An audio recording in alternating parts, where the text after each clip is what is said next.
The Trump administration says today it will now block Harvard University from enrolling international students. The government is revoking a certificate that allows the university to take in students from abroad. In a letter, the government also says in part that all international students must, quote, transfer from Harvard to maintain their non-immigrant status. Let's bring in NBC News correspondent Antonia Hylton, who's been trying to track this very quickly. Antonia, this is just developing, so details are sort of limited, but this is like the next chapter of a saga that's been going on between Harvard and the administration. That's right. Harvard, of course, is suing the administration over the efforts we've seen over these last several months for them to basically demand kinds of data from the school, ask for ability to make changes to programming, hiring, and firing decisions in certain departments in the university.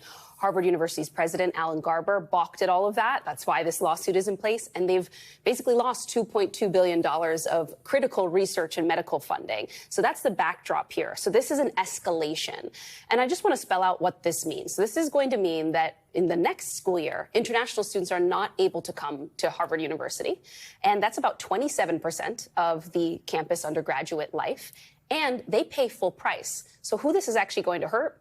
All of the marginalized and underprivileged Americans who depend on financial aid. When I was back in about 10 years ago, Harvard had about 60% of undergraduates depended on some level of financial aid. So that gives you a sense of the scope and how many people will be impacted if the money and the support from this program is lost, which it looks like it has been. And you're previewing next year, but let's talk about the now. What is Harvard saying? And what about international students who are there on campus right now? Well, Harvard has already released a statement calling this unlawful. I'll read a bit from the statement. The government's action is unlawful. We are fully committed to maintaining Harvard's ability to host our international students and scholars.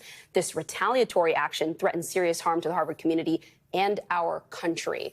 And what they're saying here is that this is, of course, a fight for Harvard, but really it's a fight about higher education in the United States. Harvard has consistently made the argument that what's happening there could come to other universities very soon. But there are international students waiting for their graduation day in just a couple days right now. With this system being revoked, technically, what students are telling me they're fearful could happen. DHS agents, ICE agents could come to the campus if they do not leave and go back to their home countries in the next couple days, and they could essentially go through what we've seen happen to students in other campuses across the country over the last couple months.